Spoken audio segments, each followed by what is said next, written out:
Hey there everybody, welcome to the channel. I'm your host Pubo Rama, and in today's video we are going to be talking about the different types of Imani Tech vehicles in Grand Theft Auto Online.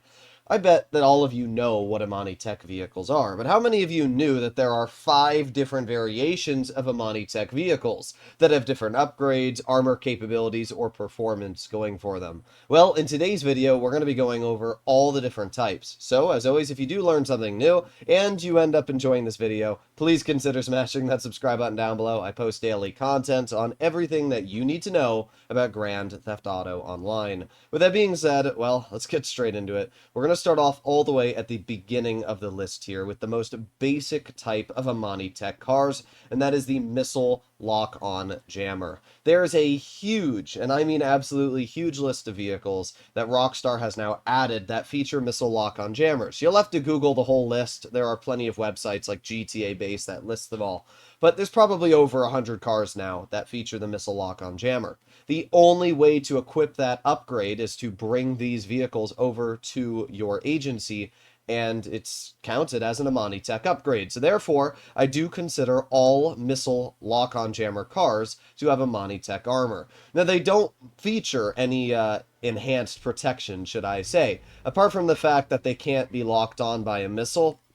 One explosion of any type is still going to completely blow them up, as we can see. But it is nice that you have that little bit of extra durability, and there are quite a few cars that feature it. Now, there is one outlier on the Missile Jammer upgrade, and that is the Duco Death. I have said many times in the past, and I'll say it right here, I think the Duco Death is the best armored vehicle in Grand Theft Auto Online. If you're a beginner, if you're an experienced player, whatever it is, if you want the jack of all trades, the Duke is the way to go. It's the Glock 43 of cars. First of all, it has semi-bulletproof armor on the front. I mean, yes, you can shoot the driver, but because all of these armor plates actually count as working armor, it's a lot harder to shoot the person driving the vehicle. The engine block also counts as a bit of a deterrent.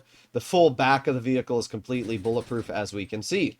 Not only that, but even though this vehicle only features a missile lock-on jammer, it comes stock with just the fully upgraded armor, able to survive 6 homing missiles. So realistically, it means that you're really not going to get blown up in this car. It's fast, and it's really fun to drive. So I really do think the Duco Death is kind of the best buy, especially if you're a beginner. It's literally free. But I did need to mention that as an outlier. But all the other cars fall right into their categories. Next, we have the base Imani Tech vehicles. These are cars that feature the armor upgrade. We can see the armor plating on the side of the Imani Tech vehicle here.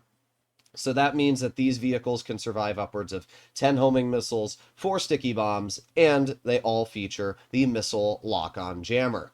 However, there's nothing unique about these vehicles. They are simply just base Imani Tech armor cars. So they don't feature semi-bulletproof glass. They don't feature anything special in that regard. Now, I will say the Enos Paragon S is one of my favorite vehicles in the game. It looks amazing. It's based off the new Bentley.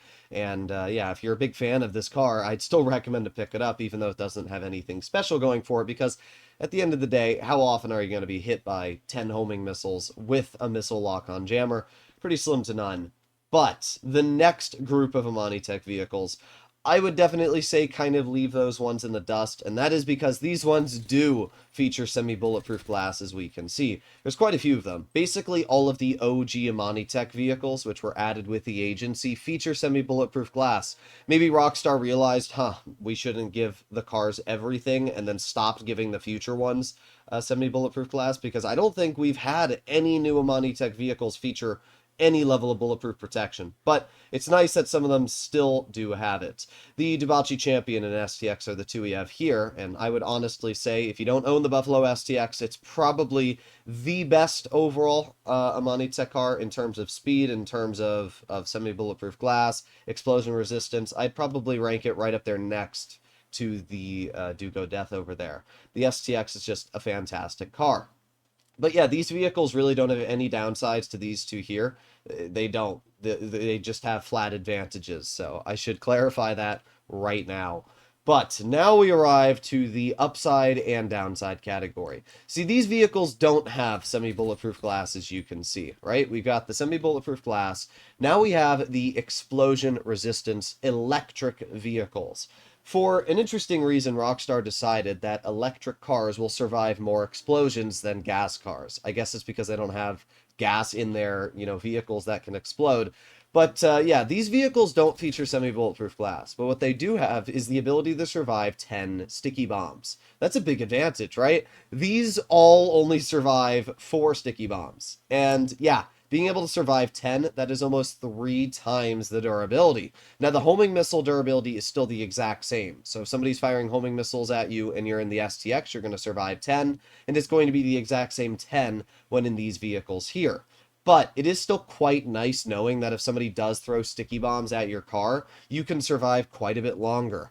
But you don't have the semi-bulletproof glass. Now, personally, I don't find the semi-bulletproof glass to be that important when you can pull out something like a minigun and cut through the glass in one shot, as we can see. So that is something to keep in mind. Whenever I see somebody driving an Imani Tech vehicle, I usually just pull out the minigun and blast through their front windshield, and that usually does the trick. So because of that, I do feel like the electric cars do have a slight edge, especially when vehicles like the Ocelot Virtue exist with how fast and just incredible the car is. Plus, it's, well, literally free. With that being said, we arrive to the final group of Imani Tech vehicles, and those are the HSW. There are only 2 HSW Imani Tech vehicles that currently exist in the game. I really hope in the future Rockstar adds more, but those 2 are the Buffalo EVX and the Stinger TT. Whenever these cars go on discount, I always recommend to pick them up. Now, neither of these vehicles feature semi-bulletproof glass, as we can see. But the Buffalo EVX is an electric vehicle, so it features the same level of explosion resistance that these 2 electric cars here do. It can survive 10 sticky bombs. So out of the 2, I'd probably say the EVX is the best. But HSW means that you have incredible levels of speed. That's the big advantage, right? The Stinger TT with an HSW upgrade can achieve a top speed of 168.5 miles per hour, making it by far the fastest of all the super armored vehicles in the game. And not only that, it still features a missile lock-on jammer, it still has the ability to survive multiple explosions, 10 homing missiles, and that's really honestly just amazing. It gives this car such an edge over really any of the other armored vehicles. I mean, sure, you can go pull out an Insurgent Pickup Custom, but you're going to be going 68 miles per hour slower than I will be in my Imani Tech vehicle. And even if you're playing on the older generation consoles with Legacy Edition, this is still a very fast car going over 132 miles per hour. In general, Imani Tech cars are always going to be the best of the best when it comes to armor. I feel like a lot of the slower, more armored vehicles like the Night Shark and the Insurgent are kind of outdated when you can just drive an Obey Ominous EGT and have just as much durability due to the missile lock-on jammer. But you guys can let me know your personal feelings, comments, and opinions down below.